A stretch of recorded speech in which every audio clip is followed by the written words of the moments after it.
A budget is an estimate of your income and expenditure for a set period of time, usually a month.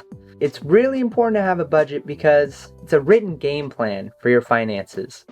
And rich people don't get rich accidentally. They do it intentionally. And if you can't nail down a budget for yourself, then you just don't know where your money is going. So it's really important that you make one.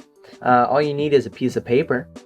And I want to show you a budget to show you just how easy it is. So here we've got Tyler, makes $10 an hour at Carl's Jr., works 30 hours a week there, earns $600 bi-weekly. So in 14 days, he makes $600. That doesn't mean he works every day. That just means in 14 days, he's made $600. So if you divide that by 14, you've got $42 per day. Multiply that by 30, and he makes every month $1,260. Now that's on average. Another way you could do this is take the bi-weekly paycheck, multiply that by 2, and you've got the least amount of money you can make every month. And then some months you might get that third paycheck, because some months it's just going to happen that the payday, 3 of them fits into 1 month, and that might just be a cherry on top for you. But when it comes to budgeting, you always want to plan for the worst. But when it comes to this, we're just going to say $1,260. Some weeks he might work less. More often than not, he's going to be working a little bit more because, staying late at work, that sort of thing, kind of dragging out the work day.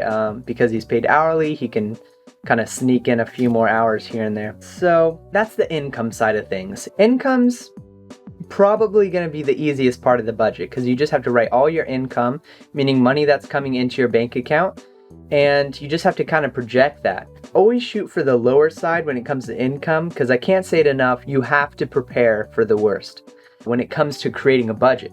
Now we're going to estimate our spending. So Tyler is a Christian. He's going to automatically give 10% of every paycheck to his local church, and that's going to come out to $126. So this is the spending column and the category column.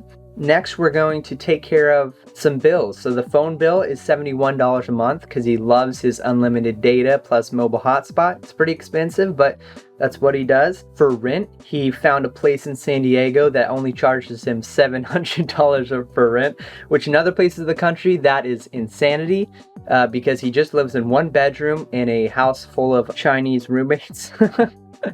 Food and gas, both. He's budgeting $100 for food and $100 for gas. This is pretty low for spending for food and gas for a month, but the reason that he can get it so low is because at Carl's Jr., he sneaks in meals, leftover food, that sort of thing.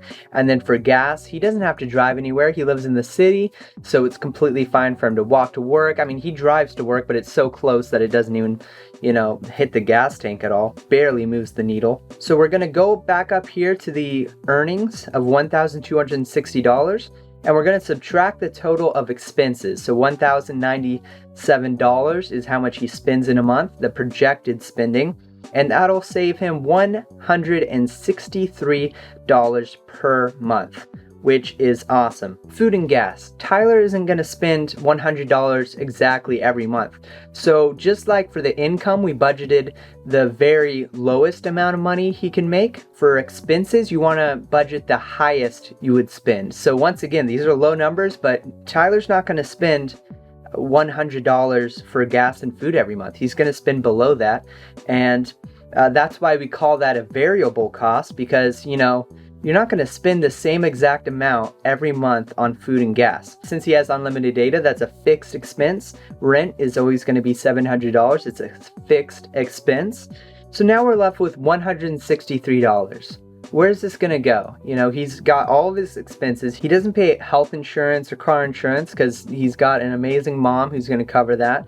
And if you're under 25, you get health insurance from your parents. So we have to figure out, where is this $163 going to?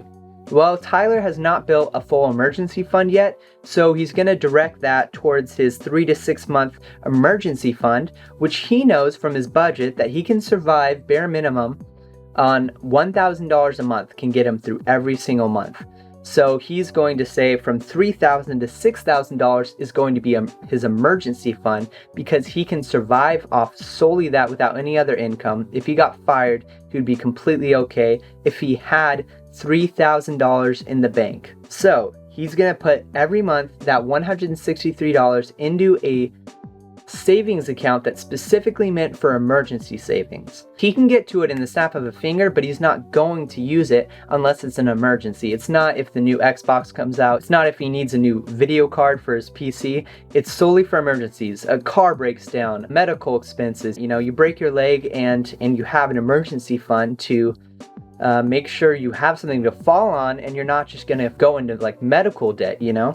So every month he's putting that into the emergency fund until it's fully funded at $6,000 on the high end. You're allowed to stop at $3,000 if you want to, but Tyler's going to go all the way to $6,000 for his emergency fund. Now that we've gotten that taken care of, we're going to put that $163 away from the emergency fund because it's fully funded now, and we're going to throw that into investing. And he's going to invest until he's rich, you know? And that's the whole budget, you know. You can see here I have two different goals that we kind of mapped out. It was the emergency fund and the investing, but you can use the budget to plan for whatever goal you want. If you want that new video card for your gaming PC, you know, you can save up money and take that money that's left over from the budget and throw it into a savings account specifically meant for treating yourself. Maybe you're saving up to go on this backpacking trip, or maybe you're saving up to buy a new car. Any of those things are perfectly fine with the leftover money from your budget.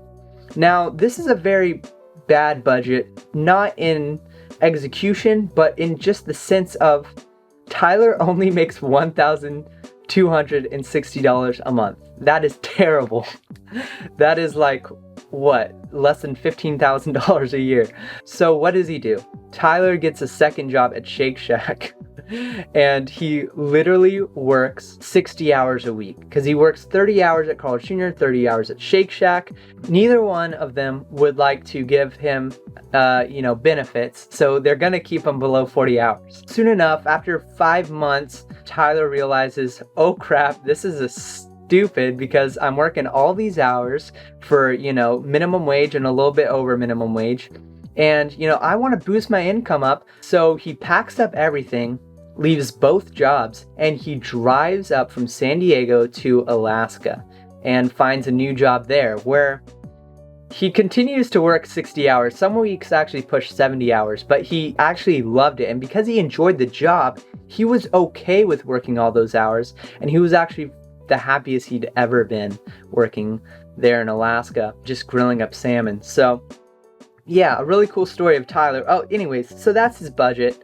That's all I want to really share with you today is how to do the budget. Fill in your own numbers there, figure out your income, figure out what's the dollar amount that you get per month on average, and just do some simple math. It's adding, subtracting, a little bit of multiplication and division, but no calculus is involved in these finances right here. It's very easy. Now, I do want to dive a little bit into investing in the future, but right now, all you need to know is how to budget. So this is how to budget. You can get started with a piece of paper or use mint.com is what I use to electronically track all my spending from my bank account. So if you want, I'll leave a link in the description to mint.com. It's the same company that does TurboTax, which is a great way to file your taxes.